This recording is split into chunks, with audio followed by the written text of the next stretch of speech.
Okay guys, so this is our mentorship program part 3। दो session हमने already cover कर लिए हैं। ठीक है ना। तो trading, first of all will start with this concept that trading is not possible with proper mindset, you know. Okay, हमेशा आपको माइंडसेट प्रॉपर रखना पड़ेगा। एक साइकोलॉजी का नाम सुना होगा आपने कभी, कभी बिंद्रा साहब के सेशंस वगैरह देखे होंगे या संदीप माहेश्वरी के। तो कोई भी बिजनेस कोच का कोई भी सेशन हो, बिना साइकोलॉजी और बिना माइंडसेट के स्टार्ट नहीं होता है। क्योंकि अगर आपकी साइकोलॉजी नहीं है और माइंडसेट सही नहीं तो आप नहीं कर सकते। ये चीज मैं बार बार इसलिए बोलता हूँ बिकॉज मार्केटिंग का एक कंसेप्ट होता है, एडवर्टाइजिंग का एक कंसेप्ट होता है। आपने कई एडवर्टाइज देखे होंगे जहाँ पे शाहरुख खान एक टब में नहा रहा है और फिर वो सोप को बोल रहा है कि, या फिर कोई एक पेन है उसको बोल दे लिखते लिखते लव हो जाए। तो उनका कोई सेंस नहीं होता एडवर्टाइजमेंट का। व्हाट डज इट मीन कि लिखते लिखते लव हो जाए? ये कहा किसी से लव हो जाए? पेंसिल से लव हो जाए? कोई उसका कोई रिलेवेंस नहीं है, राइट। लेकिन फिर भी हमारे दिमाग में, हमारे जहन में वो चीज बैठ जाती है, उसके बाद हम वही जाके पेन खरीदते हैं। सो this is the marketing, this is the psychology and this is the mindset. Psychology और आपका माइंडसेट आपसे कुछ भी करवा सकता है, ऐसी ऐसी चीजें करवा सकता है। काफी सारे मार्केटिंग आते हैं, कोई सिगरेट को बेच रहा है, ठीक है ना। कोई मतलब ही नहीं है उस सिगरेट में है क्या, का इंग्रेडिएंट्स क्या है, उस गुटखे में क्या इंग्रेडिएंट्स है, किसी को कुछ नहीं पता। बट लोग खरीद लेते हैं क्योंकि एडवर्टाइजमेंट चल रहा है, inner self we knows that कि what stupidity we are doing. यार हम लोग क्या स्टुपिडिटी कर रहे हैं, वो एड देख के खरीद रहे हैं। तो इसलिए गाइस, माइंडसेट आपका हमेशा सही रहना चाहिए। ये हमेशा आप है ना दिन में 10 बार इसका जाप करें, सुबह शाम, ठीक है ना। जैसे पूजा करते हैं वैसे दिन में 10 बार इसका नाम लेके आपका माइंडसेट प्रॉपर होना चाहिए। चलिए अगले अगली स्लाइड पे आ जाते हैं।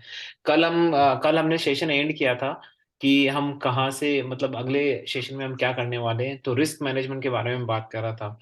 तो शायद संग्राम जी ने पूछा था कि सर रिस्क मैनेजमेंट में और क्या क्या है, तो उसके मैंने कुछ पॉइंट्स कलेक्ट किए हैं, तो उसके बारे में आज बात करेंगे, ठीक है ना। तो देखो, पहला टॉपिक है रिस्क टू रिवार्ड रेशियो। जब भी रिस्क मैनेजमेंट की बात आती है, हम लोग बात करते हैं कि भाई रिस्क टू रिवार्ड रेशियो। काफी लोग, आपने सुना भी होगा, काफी लोगों के सेशन सुने होंगे कि यार रिस्क टू रिवार्ड रेशियो, पहले मैं भी बात ही करता था। लेकिन अब मुझे, मैं आपसे क्वेश्चन पूछता हूँ, ठीक है ना। क्या risk to reward ratio NG में काम कर रहा है? क्या risk to reward ratio crude oil की ट्रेडिंग में काम कर रहा है? क्या आप रिस्क टू रिवार्ड रेशियो के बेसिस उस पर काम कर सकते हैं? So the simple answer is no.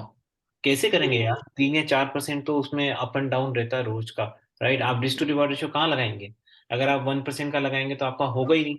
तो वहां पे risk to reward ratio maintain ही नहीं रहता है। तो ये जो रिस्क मैनेजमेंट की फिलोसफी है ना, ये किसी किसी जगह फिट बैठती है। Like for example, if you are doing in the equity market, आप ब्लू चिप कंपनीज में इन्वेस्ट कर रहे हैं, इन्फोसिस में कर रहे हैं, तो वहां आप रिस्क टू रिवार्ड रेशियो हमेशा मेंटेन कर सकते हैं। कोई लार्ज कैप कंपनी में इन्वेस्ट कर रहे हैं, लेकिन कमोडिटी मार्केट्स में, और स्पेशली आप जिस कमोडिटी सेगमेंट में काम कर रहे हैं जैसे क्रूड ऑयल, नेचुरल गैस, तो वहां पे risk to reward ratio maintain करना बड़ा मुश्किल हो जाता है। तो एक क्वेश्चन मार्क मैंने इसीलिए लगाया कि क्या ये वर्क करता है।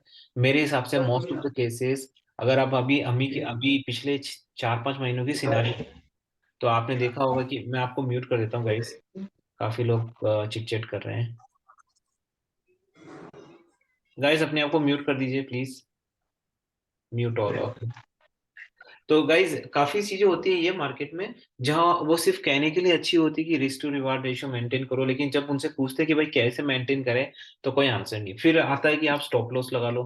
फिर मार्केट में एक थ्योरी रहती है कि यार हम स्टॉप लॉस लगा लेते हैं, क्या होगा कि भाई चलो ठीक है, हमको ज्यादा मुनाफा नहीं होगा, हमारा स्टॉप लॉस हिट हो जाएगा, लेकिन कम से कम हम बड़े नुकसान से बच जाएंगे। मान लो मार्केट में कोई न्यूज आ जाती है और किसी दिन 10% चला जाता है, तो लोग बोलते हैं कि अगर हमने एक एसएल लगाया होता तो हमें सिर्फ 1% का ही फायदा, 1% का ही नुकसान होता है, बाकी के 9% हमारे बच जाते हैं। तो स्टॉप लॉस वालों की ये थ्योरी है। So I have a counter question for that, कि इस तरीके से आप सोच रहे हो, लेकिन जब आप नॉर्मल ट्रेडिंग करोगे, जहां पे आपको फायदा होना है, वहां आपने एसएल लगा के, क्योंकि एसएल का तो कंसेप्ट हम जानते हैं, काफी बार एसएल को तोड़ा जाता है, मरोड़ा जाता है।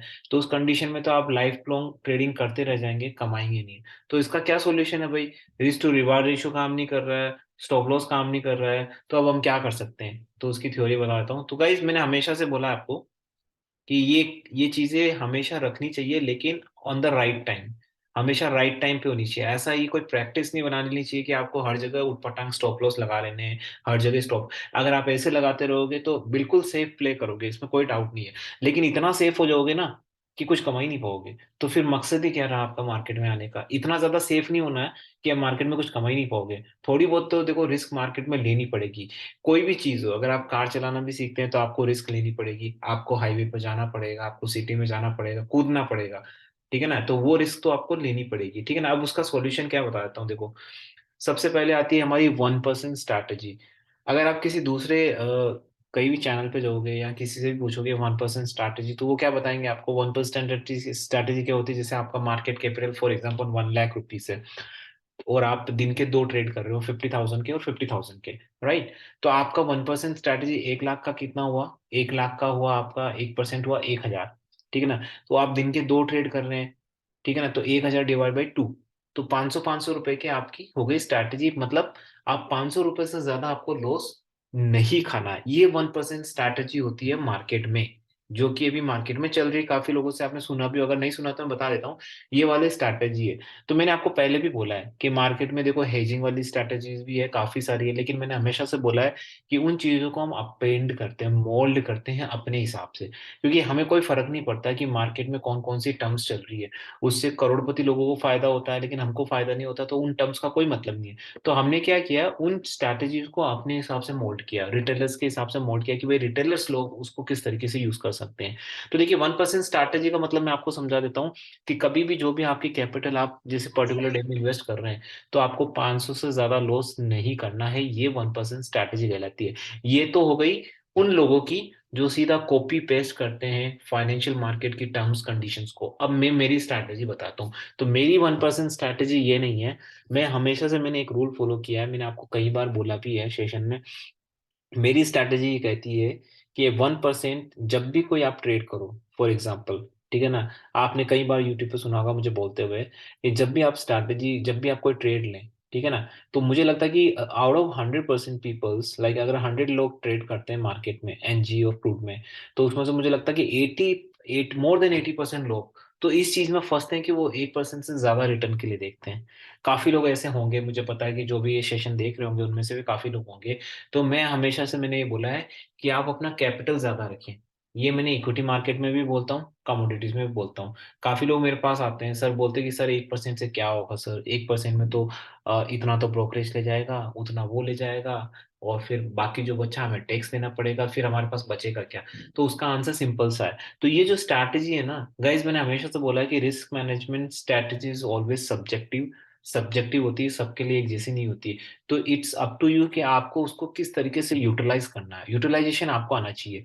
मैं कोई स्ट्रैटेजी बता दूंगा, 50 लोग इस सेशन को देख रहे हैं, किसी बंदे को बोले, कोई बंदा बोलेगा मेरे लिए तो सेशन फिट नहीं बैठता, तो आप उसको यूटिलाइज कैसे कर सकते हैं वो आपके ऊपर, इसको कैसे मोल्ड कर सकते हैं। अब देखिए ये जो स्ट्रैटेजी है, इसमें मैंने एक चीज और एड ऑन की है। मैंने काफी लोगों को बोला, अगर मान लो किसी के पास कैपेसिटी ज्यादा है, जैसे फॉर एग्जाम्पल मैं कमोडिटी मार्केट के लेता हूँ एग्जाम्पल, कि भाई किसी के पास 5 लोड की कैपेसिटी है, ठीक है ना? उसके पास अच्छे खासी कैपेसिटी है। देन वो एक्स्ट्रा कैपेसिटी यूज करके, and then if you get a 1%, अगर वो 1% कमाता है, then it will be very good right for him. Like 5 load पे 1% बहुत ज्यादा हो गया, उसके बाद ब्रोकरेज भी हटा लो, कोई दिक्कत नहीं है, हमें तो अच्छा खासा हो गया, राइट? लेकिन लोगों का क्या होता है, लोग 1% पे रुकते नहीं है। तो ये होता ही होता है। लोग 1% पे रुकते ही नहीं है, उनको चाहिए कि 1.5% हो जाए, यहाँ पे और ऊपर हो जाए, 2% हो जाए। किसी ने कोई लेवल दिए हैं कि मान लो एनजी 250 के ऊपर 280 है, तो वो 280 का वेट करते हैं। ये नहीं कि 255 260 पे अपनी जो रिस्क है वो एनालिसिस करके कि भाई मुझे नहीं चाहिए, मेरी रिक्वायरमेंट नहीं है भाई कि मैं 5% के लिए जाऊं, क्योंकि मैं उतनी रिस्क कैपेसिटी झेल नहीं पाता हूँ। कोई नहीं सोचता ये। सिर्फ लेवल्स मिले 250 के ऊपर 270 के, सीधा 270 का वेट करते हैं। तो गाइस 270 का वेट करते हैं, तो ये अपने आप में आप सोच के देखिए कितनी गलत चीज है कि आपको 250 से 270 का वेट कर रहे हो। अरे यार, आपको अपने हिसाब से सोचना चाहिए ना कि आपकी रिक्वायरमेंट क्या है। आपको लगता है कि आप इतनी कैपेसिटी झेल पाएंगे? अगर 270, अगर मैं 250 से 270 के लिए अगर कोई बोल रहा है आपको, तो आप उसके नीचे वाला लेवल भी उतना ही मान के चलिए, ठीक है ना? तो 230 का, तो क्या 230 का हर्डल आप झेल पाओगे? आप नहीं झेल पाओगे तो जल्दी निकलिए ना। आप 1 to 1.5% पे लिखिए। तो देखिए गाइस, ये मैंने हमेशा से रूल अपनाया है, इक्विटी मार्केट में मैंने ये बहुत किया है, ठीक है ना? जब मैंने इनिशियल मार्केट में किया, और trust me really it works. आप हमेशा अगर 1% पे जाओगे ना, तो आप जो आपकी आधी रिस्क है ना वो तो वहीं खत्म हो जाएगी। क्योंकि अक्सर लोग इसी में फंसते हैं कि यार 1.5% मिल जाए, 2% मिल जाए या 3% मिल जाए, काफी सारे। तो ये हमेशा ध्यान रखिए, मेरी 1% स्ट्रैटेजी ये है। मार्केट में आप किसी और से पूछोगे तो वो आपको ये बताएगा कि 1 लाख को डिवाइड कर लो, हमेशा 500 से ज्यादा का लॉस नहीं करना, ध्यान रखिए 1% से ज्यादा का लॉस नहीं करना, जहां होता है वहां ऐसा लगा लो। अगर ये चीज अगर हम एनजी में फॉलो करें, आपके सामने है गाइस, मैं कुछ नहीं बोल रहा अलग से, आपके सामने है, अगर ये चीज अगर आप इसमें करोगे ना, तो एनजी में तो लुट ही जाओगे। ठीक है ना, एनजी में तो बिल्कुल खत्म ही हो जाएगा जो प्रोफेशनल स्ट्रैटेजी है। तो ये स्ट्रैटेजी आपको अपने हिसाब से अपेंड करनी पड़ती है। इसमें कुछ अपने हिसाब से एड ऑन मसाला ऐड करना पड़ता है, और कैसे अपने हिसाब से फिट बैठती है, राइट। वो वाली चीजें जैसे नहीं होता, इंडियन मार्केट के लिए कारें अलग से डिजाइन की जाती है, और इंटरनेशनल मार्केट के लिए कारें अलग से डिजाइन की जाती है। जैसे मारुति सुजुकी है, मारुति सुजुकी का बलेनो ब्रांड इंडिया के लिए अलग होता है, क्योंकि इंडिया में सेफ्टी को ज्यादा तवज्जो नहीं दी जाती, उनको फीचर्स और माइलेज में ज्यादा फोकस होता है। लेकिन आउटसाइड ऑफ द कंट्रीज उनको सेफ्टी से ज्यादा मतलब होता है, तो उनके लिए अलग तरह के पार्ट्स, अलग तरह का सब कुछ लगाया जाता है।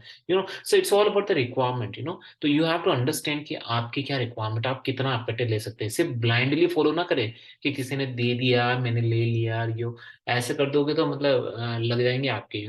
इसलिए ध्यान रखिए, no profit no loss strategy. अब ये कौन सी स्ट्रैटेजी है? ये हेजिंग नहीं है, पहले ही बता देता हूँ। यहाँ हम हेजिंग के बारे में आज सेशन में बात नहीं कर रहे हैं, ये कुछ अलग स्ट्रैटेजी बताता हूँ आपको। मैं आपको एक एग्जांपल बताता हूँ no profit no loss strategy में क्या होता है।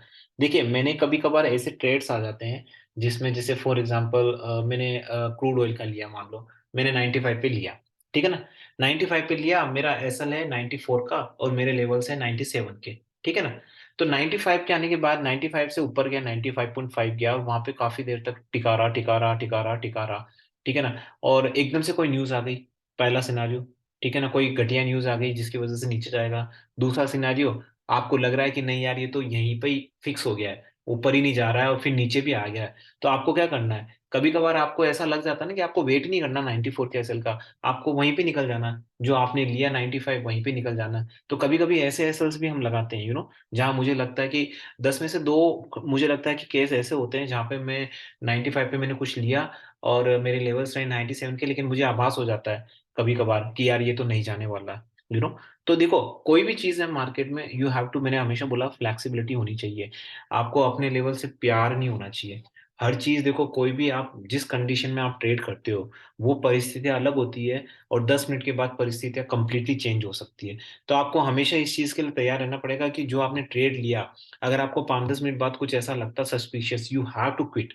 जहां पे अगर आपको कोई लॉस नहीं हो रहा है, यू हैव टू क्विट, कोई दिक्कत नहीं। नो प्रॉफिट नो लॉस में आपका क्या नुकसान है? ज्यादा से ज्यादा थोड़ा सा ब्रोकरेज, आजकल तो ब्रोकरेज लगता ही नहीं ज्यादा, कोई नुकसान नहीं। तो वहां पे फटाफट निकल जाना जब भी आपको ऐसा आभास हो, यूं नहीं कि आप वेट ही करें। तो यहाँ पे भी एनालिसिस काम आता है। देखो, ये जो स्ट्रैटेजी है, मैंने हमेशा से बोला, कोई भी स्ट्रैटेजी हो वो सब कब आती है? जब आप एनालिसिस करते हैं, न्यूज एनालिसिस करते हैं, टेक्निकल चार्ट करते हैं, उनके बाद ये सारी स्ट्रैटेजी आती है। आप सोचो कि इन स्ट्रैटेजी के बलबूते पे आप सब कुछ कर लोगे। काफी लोग ऐसे हो गए, मेरे सब्सक्राइबर बावले हो गए थे, जब उनको धड़ाधड़ मिल रहे थे ना, तो बिल्कुल बोलने लगे, सर मैं तो देखते ही नहीं, मैं तो सीधा हेजिंग करता हूँ, बात खत्म। ठीक है ना। मैंने उनको इतना बताया था कि ऐसे नहीं होता मार्केट में, because this is not possible, right? For some reason technical chart is there, for some reason the news analysis is here, right? they do some valuation.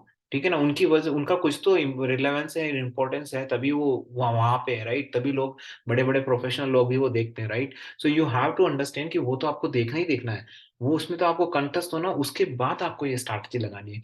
अगली है लेटेस्ट न्यूज ऑन रडार। ये बड़ी important things है, मुझे लगता है कि सबको पता है, लेकिन कोई भी कर नहीं पाता इस चीज को। I don't know like how you have to find the ways. देखो, मैंने काफी बोला है कि मेहनत आपको करनी पड़ेगी गाइस, जिसको सीरियसली सीखना है, सीरियसली सीखना है, सीरियसली कमाना है, this is the right way. You have to get the feeds. Feed समझते हैं ना आप? किसी न्यूज लेटर को सब्सक्राइब कर दिया तो आपके पास मैसेज आते रहते हैं, ठीक है ना। जैसे स्क्रीनर एक टूल है इक्विटी मार्केट के लिए, वहां पे मैं क्या कर रखा है, मैंने एक फिल्टर लगा रखा है, ऐप है, कि भाई मैंने जैसे पर्टिकुलर कोई स्टॉक ले रखा है, जैसे फॉर एग्जांपल इन्फोसिस का ले रखा 1700, तो मैंने वहां पे ना वो ऐप इंस्टॉल करके वहां पे लगा रखा है कि जैसे 1720 आएगा, मुझे एक अलर्ट मैसेज आ जाएगा मेरे ऐसे व्हाट्सएप पे। जैसे अलर्ट एसएमएस आता मुझे पता चल जाता है, रिंगटोन मैंने सेट कर रखी है, मैं फटाफट से वहां पर निकाल लेता।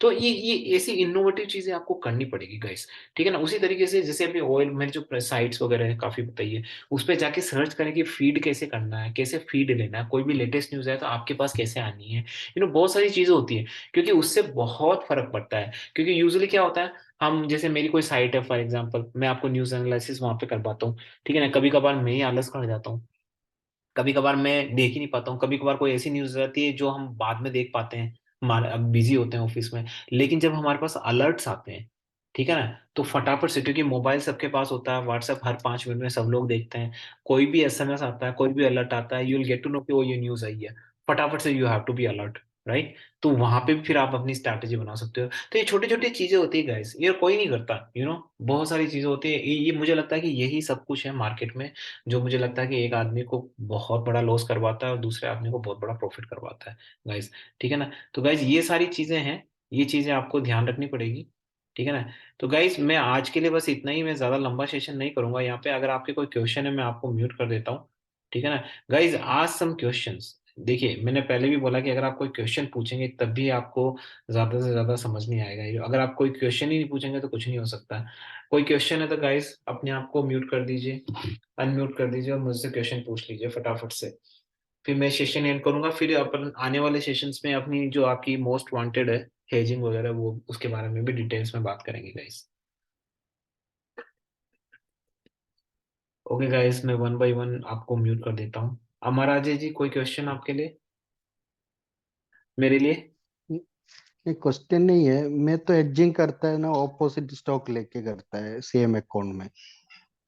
हाँ, हेजिंग के लिए तो हम बाद में बताएंगे अमर अजय जी, हेजिंग के लिए बाद में। तो विश्वजीत जी आपका कोई क्वेश्चन, जी जी। बोलिए सर।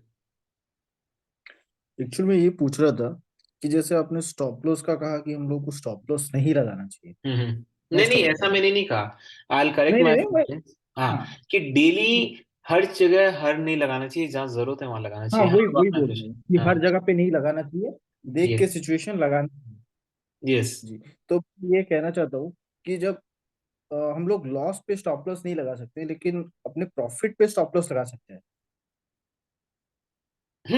बिल्कुल। तो यही तो रणनीति, देखो मैंने क्या बोला, वो नहीं होता, वो एक कहावत सुनी होगी आपने कि भाई दुख में सबको राम याद आते हैं, सुख में किसी को राम याद नहीं आता, ठीक है ना। दुख में सबको सब चीजें याद आती है कि भाई मुझे पूजा करनी चाहिए, मुझे अर्चना की है, सुख में किसी को कुछ याद नहीं आता। वही कंडीशन यहाँ पे, तो वही कंडीशन आपको यहाँ फॉलो करनी है। जब आपके पास पैसा जा रहा होता है, ठीक है ना, मतलब आप लॉस में होते हो, तब आपको एसएल वगैरह के बारे में आपके दिमाग में बहुत जल्दी आता है कि यार मुझे एसएल लगाना चाहिए, मुझे वो लगाना चाहिए, मुझे लगा। ऐसा नहीं है, एसएल आपको प्रॉफिट के वहां लगाना चाहिए। प्रॉफिट के लिए एसएल कैसा लगाना चाहिए, जब आपको 1% वाली जो मैंने स्ट्रैटेजी बोली है, हमेशा स्टिक रहिएगा। इस इक्विटी मार्केट हो, कमोडिटी मार्केट हो, ये आप ट्राई करके देखिएगा सीरियसली। लेकिन इसका मतलब ये नहीं है कि बिना नॉलेज के, नॉलेज पूरा होना चाहिए। अगर आप इक्विटी मार्केट में कर रहे हैं, you have to understand the balance sheet क्या होती है, you have to understand inventories क्या होती है, ठीक है ना। आपको प्रॉफिट मार्जिन समझ आना चाहिए, ऑपरेटिंग मार्जिन क्या होना चाहिए, टैक्सेशन, मनी लॉन्ड्रिंग कैसे होती है इक्विटी मार्केट में, कौन कौन से ट्रस्ट वगैरह involve in the share holding patterns, pub institutional investors कितने हैं, डीआई कितने हैं शेयर होल्डिंग पैटर्न्स में, पी रेशियो क्या है, एवरेज पी इंडस्ट्रियल रेशियो क्या है, ईपीएस कितना है, बीटा कितना है, ये सब चीजें तो आपको समझ आनी चाहिए। उसके बाद you have to take a cap. आप जैसे प्राइस कैप होती है ना, आपने सुना होगा कि अमेरिका ने प्राइस कैप लगा दी रशिया पे, ये तो आपको भी अपने प्रॉफिट पे प्राइस कैप लगाना है आपको, ठीक है ना। That is the right word, आपके अपने प्रॉफिट पे प्राइस कैप लगा लो कि भाई मेरा प्राइस कैप है 1% बस, ये बराबर प्राइस कैप है। अगर ये डिपेंड करता है कि आपकी कैपेसिटी कितनी है, आपका होल्डिंग कैपेसिटी कितनी है, कब तक आप होल्ड कर सकते हैं, आप रोल ओवर कर सकते नहीं कर सकते हैं। सो इन सब चीजों पे डिपेंड करता है। अगर आप एक नॉर्मल इन्वेस्टर से, I take example of normal investor जिसकी कैपेसिटी 3 to 4 लॉट्स है, राइट, और वो ज्यादा होल्ड नहीं कर सकता, he basically can hold 10 days, maximum 10 days and all.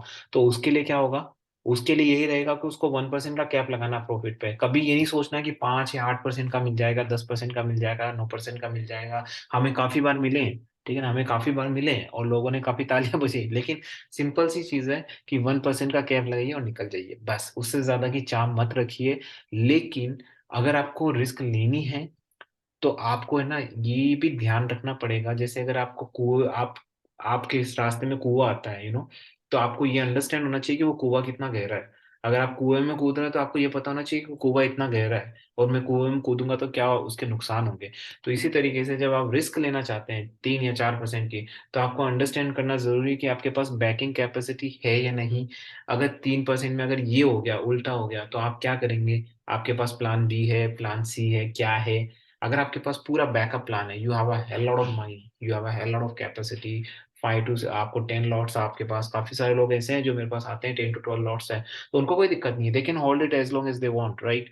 लेकिन एक नॉर्मल रिटेल इन्वेस्टर के लिए हमेशा 1% का कैप रहना चाहिए। तो ये है कि आपको आपके प्रॉफिट पे प्राइस कैप लगाना है, लॉस पे भी प्राइस कैप लगा सकते हैं। प्राइस कैप का मतलब एसएल हो गया अपने नीचे की तरफ, वो लगा सकते हैं, लेकिन इन अ प्रॉपर कंडीशन। जैसे मैं एग्जांपल बताता हूँ आपको, लॉस कहाँ लगा सकते हैं, जैसे मैं बताता हूँ, एक बहुत सिंपल सा एग्जांपल बताता हूँ। गाइज अगर ये सेशन एंड हो जाता है तो वापस से यही ज्वाइन कर लीजिएगा, ठीक है ना। सिंपल सा एग्जांपल बताता हूँ, आप माउंट एवरेस्ट के ऊपर जाते हो, नीचे से चढ़ते हो, ऊपर जाते हो चोटी पे, ठीक है ना। तो चोटी पे जाके क्या है कि वहां पे आप ज्यादा ठहर नहीं सकते, मैंने पहले ही बताया, तो वहां पे आपको प्रॉफिट बुक करना ही होगा, ठीक है ना। लेकिन अब नीचे जा रहा है, बिल्कुल समतल पे आ गया है, ठीक है ना, वहां पे जाके अगर आप ऐसा लगाओगे, ठीक है ना, तो फिर नुकसान आप ही को होना है, क्योंकि वहां से तो ऊपर जाने की तरफ देख रहा है तो ये वाली चीज है। तो एसएल आपको सोच समझ के लगाना चाहिए। आजकल एसएल का पैटर्न हो गया कि हर जगह कहीं पे भी एसएल लगा लो, और एसएल आप खुद आपके सामने एग्जांपल है, अगर आपने एनजी में 1 या 2% के एसएल लगाए होते हैं पिछले 3 वीक से या 4 वीक से,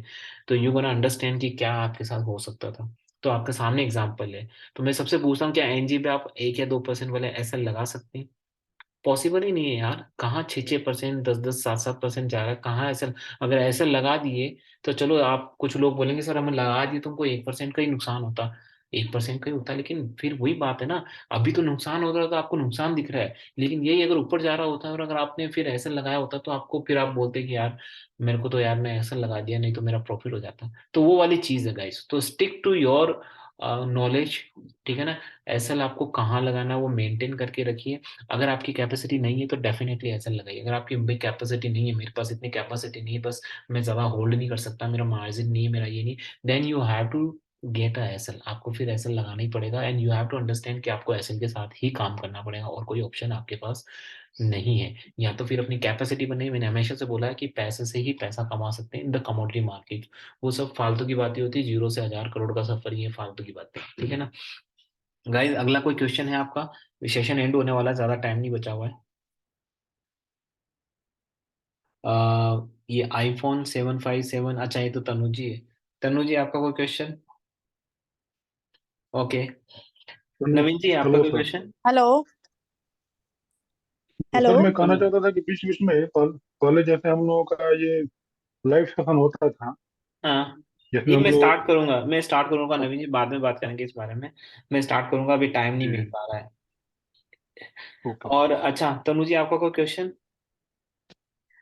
सर जी, है हेजिंग कैसे करते हैं? मेरे को थोड़ी कम ही समझ में आती है हेजिंग। हेजिंग मैंने अभी समझा ही नहीं है। हेजिंग में समझूंगा अगले सेशन में, काफी लोग हेजिंग का ही वेट कर रहे हैं। अगले सेशन में मैं सोच रहा हूँ कि अभी जो सैटरडे संडे आ रहा है ना, कल के सेशन में तो नहीं, क्योंकि कल ऑफिस का काम है। हम्म। सैटरडे संडे सेशन में मैं इस पे ना पूरा वो बना के आपको पूरा समझा दूंगा, उसके बाद किसी को कोई कंफ्यूजन नहीं रहेगा, ठीक है। तो मैं वो सैटरडे संडे जब वीकेंड आ रहा है ना, उस समय मैं बना हाँ दूंगा, जी। ठीक है ना, कोई दिक्कत नहीं। सर जो जी, आप लेवल्स के लिए सेशन नहीं करते आजकल? करेंगे करेंगे, बाद में बात करता हूँ, मैं ग्रुप में है ना, ठीक है ना। ज्योति जी आपको कोई क्वेश्चन? ओके।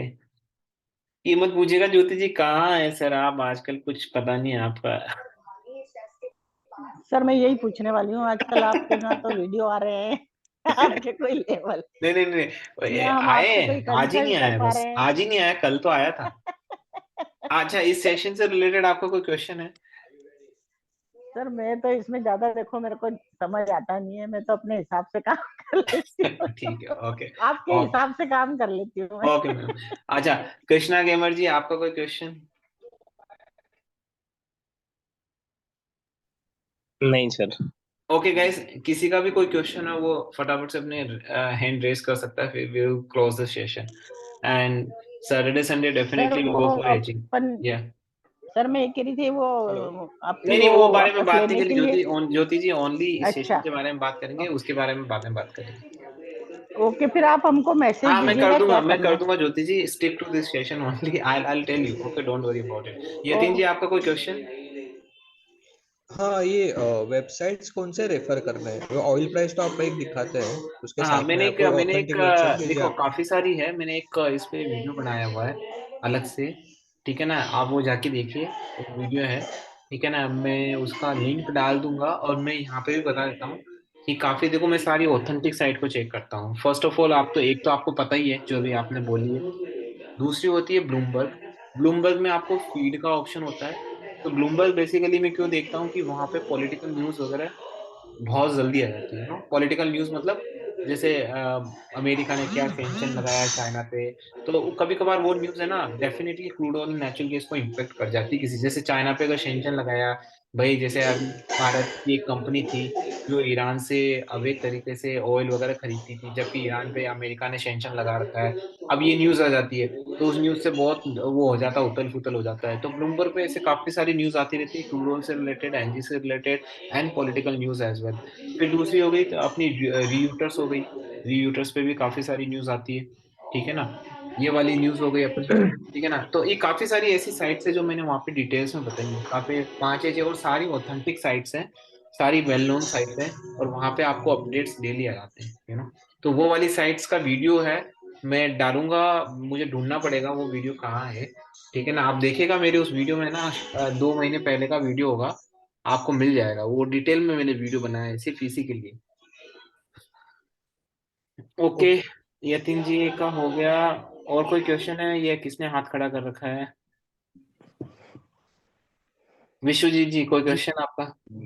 जी जी। जैसे हमारा एक एक टाइम होता है ना कि सपोर्ट के पास या फिर हम्म मतलब एक जगह पे जाके ना, हम्म जैसे रुक जाता है वहीं पे ही, मतलब वहां से ना ऊपर जाता है ना नीचे आता है, बार बार वहीं पे आके अटक जाता है। तो उस टाइम हम हम्म। लोग को क्या करना देखिए वो सपोर्ट का काम ही यही होता है, इसीलिए तो वो सपोर्ट होता है, कि सपोर्ट के आसपास आके वो क्यों रुकता है, क्योंकि वो सपोर्ट है है? वहां पे, राइट। तो इसको हम एक टर्म्स बोलते हैं, कॉर्पोरेट लाइफ में एक होती है बाउंड्री वैल्यू एनालिसिस, ठीक है ना। ये जो जो दो बाउंड्रीज होती है ना, बाउंड्री पे जाके वो रुक जाते हैं, तो सपोर्ट का काम ही यही होता है कि जहाँ पे लेवल्स आते हैं वहां पे जाके वापस से बाउंस बैक करना। अगर वो नहीं करेगा तो वो सपोर्ट टूट जाएगा, तो फिर नीचे के लेवल्स बनेंगे। तो अगर ऐसा होता है ना, तो देखिए बार बार अगर सपोर्ट को छू के जाता है, अभी जैसे मैं एनजी क्रूड ऑयल में बता देता हूँ आपको, जैसे बार बार मान लो जैसे अभी क्रूड ऑयल है, ठीक है ना, बार बार सपोर्ट को छू के आ गया है, ऐसा कई बार वो करता है, सपोर्ट को छू छू के आता है ना, तो इसका मतलब ट्रेंड यही रहता है कि ये बेरिश पैटर्न ही बना रहा है। ऐसा अगर कई बार होता है ना, 2 या 3 बारी होता है कि सपोर्ट के पास पास जाके वापस ऊपर थोड़ा सा चला जाता है, ठीक है ना, लेकिन एज लॉन्ग एज वो रेजिस्टेंस के नीचे रहता है, इसका मतलब बेरिश पैटर्न ही रहता है, ठीक है ना। बस वो अपना बेस बना रहा होता है कि, क्योंकि सपोर्ट के आसपास क्या होता है ना, काफी सारे लोग पहले से ही खड़े रहते हैं, अगर जब से आपको पता है कि ओपन इंडेक्स, ये कॉल राइटिंग पुट राइटिंग क्या होती है, तो ऑलरेडी काफी लोग सपोर्ट के वहां पे खड़े रहते हैं, ठीक है ना। तो सपोर्ट के वहां पे थोड़ी टसल होती है, आपस में एक दूसरे लोग लड़ते हैं, अपना प्रीमियम वगैरह जो स्ट्राइक प्राइस पे लेके बैठे होते हैं, वो आपस में लड़ते हैं, उनके बीच में थोड़ी सी यूं यूं होती है। तो सपोर्ट के वहां पे थोड़ा सा आपको ऐसा दिखेगा कि कंसोलिडेशन होगा, ये होगा वो होगा, लेकिन इवेंचुअली होगा वही, कि अगर जिसकी कॉल राइटिंग इंडेक्स वगैरह ज्यादा होगी, पुट राइटिंग वाला कम होगा, तो वो नीचे जाएगा, तो होना वही है कि वो नीचे जाना है, लेकिन वहां पे थोड़ा सा सपोर्ट लेता है। तो इस कंडीशन में अगर आपको ऐसा लगता है जैसे कि 2 या 3 बारी जाके सपोर्ट के आसपास आके फिर से स्पाइक कर रहा है, लेकिन स्पाइक करने के बाद आपके रेजिस्टेंस को नहीं तोड़ रहा है, ठीक है ना, वापस से नीचे आ रहा है, तो इसका मतलब यही मैंने निकाला है कि इसका ये बिहेवियर फ्रेमवर्क है, कि इसका मतलब यही होता है कि वो नीचे की तरफ ही जाएगा, बस अपना एक थोड़ा प्लेटफॉर्म बना रहा है कि थोड़ा सा सांस ले ले वहां पे, और कुछ नहीं। तो ये क्रूड ऑयल में मैंने देखा है। अभी भी देखिए, मैं आपको इसके बाद एक लाइव सेशन कर लूंगा, काफी लोग बोल रहे हैं, तो जूम पे मैं सेशन कर दूंगा, तो वहां पे हम इसके बारे में डिटेल्स में बात कर लेंगे, मैं वहां पे भी बता दूंगा आपको, ठीक है ना। तो ये ऐसा ठीक। होता है, ये बिहेवियर फ्रेमवर्क है जो मैं आगे के सेशन में आपको बताऊंगा, काफी सारी ये ऑब्जर्वेशन है, ठीक है ना, बेसिकली कोई स्ट्रैटेजी नहीं है ये, this is not a strategy at all, right, कोई स्ट्रैटेजी नहीं है, कॉमन सेंस वाली बात है, जुगाड़ वाली बात है, ठीक है ना। जब आप चीजों को तो थोड़ी अल्ट्रा लेवल पे ऑब्जर्व करते हो, तो आपको धीरे धीरे ऑटोमेटिकली आपको सब कुछ पता चलने लगता है कि हाँ भाई अब ये होने वाला वो होने वाला, बट उसके लिए वैसी नजर चाहिए, you have to be very focus. लेकिन अगर आप ऐसे बोलते हैं ना कि यार मैं तो ऐसे ही कर रहा हूँ, बस आप दे देते हो, तो फिर उस कंडीशन में कभी आपको समझ नहीं आएगा कि क्या क्या करना है आपको, क्या नहीं। तो आपको फोकस जरूर करना पड़ेगा, आपको चीज़ों को ऑब्जर्व करना पड़ेगा तरीके से, डीप तरीके से, राइट। अब जैसे मैंने जो निकाला है ये अभी रिसेंटली, मैंने कई बार देखा है क्रूड ऑयल में, आपने कहीं देखा होगा जब क्रूड ऑयल डाउन जाता है, सपोर्ट के आसपास आता है, तब स्पाइक करता है वापस से, तब मुझसे काफी लोग क्वेश्चन पूछते हैं कि सर अब यहाँ पे क्या करूं, ऊपर की तरफ बना लेंगे ठीक है ना, काफी लोग पूछते हैं यहाँ पे थोड़ा सा ऊपर जाने के बाद। तो वो बेस ही बना रहा होता है, एक्चुअल में उसको जाना नहीं चाहिए, ठीक है ना। तो मैं आपको लाइव सेशन भी अभी हम करेंगे, इसके बाद मैं आपको इसके बाद वापस से एक 15 मिनट का सेशन करेंगे, उसके लिए भी मैं लिंक दे दूंगा आपको। अगला कोई क्वेश्चन है गाइस विश्वजीत जी के अलावा? सर एक क्वेश्चन था, हाँ बोलिए। है ना। मैं बोल रहा था कि आप एक टर्म यूज करते कंसोलिडेशन, ये इसका थोड़ा समझा देंगे? इसके बाद कंसोलिडेशन के बाद क्या होता है क्या नहीं?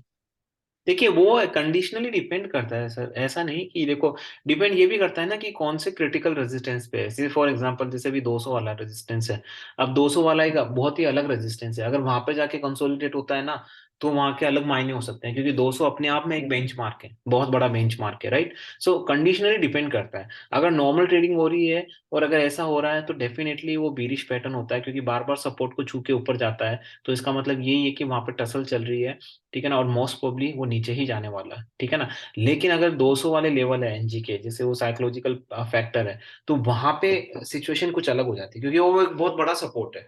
तो वो जब बहुत बड़ा सपोर्ट होता है ना, तो क्या होता है कि वहां पे जो कॉल राइटिंग पुट राइटिंग का ना खेल स्टार्ट हो जाता है 200 पे, धीरे धीरे ना सब लोग क्योंकि 200 एक ऐसा साइकोलॉजिकल लेवल होता है जहाँ पे सब खड़े रहते हैं लोग, तो वहां पे सप्लाई आती रहती है और बाय सेल आपस में भिड़ते रहते हैं, और यू नेवर नो कि वहां पे फिर से वापस से कोई बायर हावी पड़ जाए सेलर पे। तो जब ऐसे तो कंडीशनली होती है ये सब चीज, जब कोई क्रिटिकल रेजिस्टेंस आता है तब कंडीशन चेंज हो जाती है।